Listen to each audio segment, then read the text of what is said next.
Everyone, welcome to my channel. இன்னைக்கு Philip Sidney எழுதின an apology for poetry detailed சம்மரியாக பார்ப்போம். இது பிஜிடிஆர்பி ஆஸ்பிரன்ஸ்க்கு ரொம்ப யூஸ்ஃபுல்லாக இருக்கும். வாங்க சம்மரிக்கு போகலாம். ஃபர்ஸ்ட்டு இந்த ஒர்க்கை ஏன் சிட்னி எழுதினார்னு பார்ப்போம். ஸ்டீஃபன் காசன் அப்படிங்கிறவர் 1579 இந்த ஸ்கூல் ஆஃப் அபியூஸ் அப்படிங்கிற பேம்ப்ளேட் பப்ளிஷ் பண்ணியிருக்காரு. இதில் ஒரு பியூரிட்டனாக ட்ராமாவை அவர் அட்டாக் பண்ணியிருக்காரு. அதுக்கு பதிலளிக்கிற விதமாக தான் Sydney and apology for poetry எழுதினார். ஸோ வாங்க இந்த டீடைல்ஸை டீட்டெயிலாக பார்க்கலாம். ஃபர்ஸ்ட்டு சிட்னியும் அவங்களோட ஃப்ரெண்டு நேம் வந்து எட்வர்ட் வாட்டன் மேக்ஸ்மிலியன் 2 கோர்ட்டுக்கு போயிருக்காங்க. அங்கே ஒரு புக்லியான ஆஃபீஸர் கூட பேச அவங்களுக்கு வாய்ப்பு கிடைச்சிது. புக்லியான ஆஃபீஸர் எதுக்கு பொறுப்பாக இருந்தார் அப்படின்னா ராயல் ஸ்டேபிள்ஸ்க்கு. ராயல் ஸ்டேபிள்ஸ் அப்படிங்கிறது அந்த காலத்தில் ராஜா இல்லைன்னா ராணி அவங்களோட சொந்தமான குதிரைகளை அவங்கள பராமரிக்க இடமா இருந்துச்சு. அதுக்கு அவர் ஆஃபீஸராக இருந்தார். அப்போ புக்லியானோ சிட்னிக்கிட்டையும் அவங்க ஃப்ரெண்டுக்கிட்டையும் எதை பற்றி பேசினார்னா ஹார்ஸ்மேன்ஷிப்பை பற்றி பேசினார். அதுக்கப்புறம் அந்த ஹார்ஸ்மேன்ஷிப்பை ரொம்ப புகழ்ந்தார். ஹார்ஸ்மேன்ஷிப் அப்படிங்கிறது குதிரைகளை எப்படி ட்ரெயின் பண்ணுறது, அவங்கள எப்படி ரைட் பண்ணுறது, அவங்கள எப்படி நல்லா பார்த்துக்கிறது, இதெல்லாம் தான்.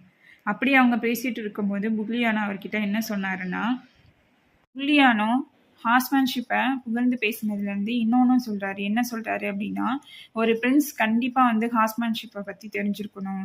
கவர்மெண்ட்டை ரூல் பண்ணுறது வந்து எப்போ வேணால் கற்றுக்கலாம், அது ஈஸி தான், அது ஒரு தேரி மாதிரி புக்ஸில் இருந்து படிச்சுக்கலாம் அப்படின்னு சொல்லியிருக்காரு. பட் ஹார்ஸ்மேன்ஷிப் அப்படிங்கிறது ஒரு ஸ்கில் மாதிரி, அதை கண்டிப்பாக வளர்த்துக்கணும் அப்படின்னு சொல்லியிருக்காரு. ஸோ இதில் இருந்து சிட்னிக்கு என்ன தோணுச்சு அப்படின்னா ஒரு குதிரையாகவே மாறியிருக்கலாம் அப்படின்னு தோணுச்சு. அது மட்டும் இல்லை, ஒவ்வொருத்தவங்களும் தன்னோட ப்ரொஃபஷனை வந்து நேசிக்கணும் அப்படின்னு தோணுச்சு. ஆனால் பொயட்ரி, சிட்னியோட ப்ரொஃபஷன் வந்து பொயட்ரி, அது ரொம்ப டிஸ்பிகபிள் ஸ்டேட்டில் இருக்குது. ரொம்ப மோசமாகவும் எல்லாருமே வந்து அதை பார்த்து சிரிக்கிறாங்க.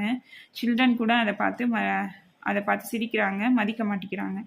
ஃபிலாசபர் பிளேட்டோ கூட என்ன பண்ணியிருக்காரு அப்படின்னா அதை கண்டம் தான் பண்ணியிருக்காரு, குற்றம் தான் சொல்லியிருக்காரு.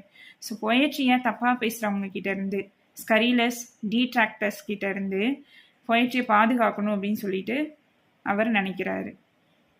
ஏன் ப்ரொடெக்ட் பண்ணுற விதமாக அவர் நிறைய கருத்துக்களை முன்வைக்கிறாரு. ஃபஸ்ட்டு என்ன சொல்கிறாரு அப்படின்னா, பொயட்ரி தான் வந்து மக்களுக்கு நாலேஜ் கொடுக்குது அப்படின்னு சொல்கிறாரு. அது மட்டும் இல்லை, போயட்ஸ் தான் வந்து ஃபர்ஸ்ட் லைட் கிவர்ஸ் அப்படின்னு சொல்கிறாரு. லைட் கிவர்ஸ் அப்படிங்கிறது மக்களுக்கு நாலேஜையும் அதுக்கப்புறம் அண்டர்ஸ்டாண்டிங் பவரையும் வந்து போயட்ஸ் தான் வந்து கொடுக்குறாங்க. இருட்டில் இருக்கிறவங்களுக்கு போயட்ஸ் தான் வந்து வழிகாட்டுறாங்க அப்படின்னு சொல்கிறாரு.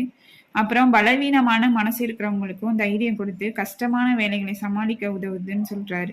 போயட்ஸ் இவ்வளோ நல்லது பண்ணியிருக்காங்க, சொசைட்டிக்கு வெளிச்சத்தை வந்து கொடுத்துருக்காங்க. பட் வந்து எல்லாரும் வந்து அதை டிஸ்மிஸ் பண்ணுறாங்க. இப்படி நன்றி கட்ட செயல் இருக்குது இந்த சொசைட்டி.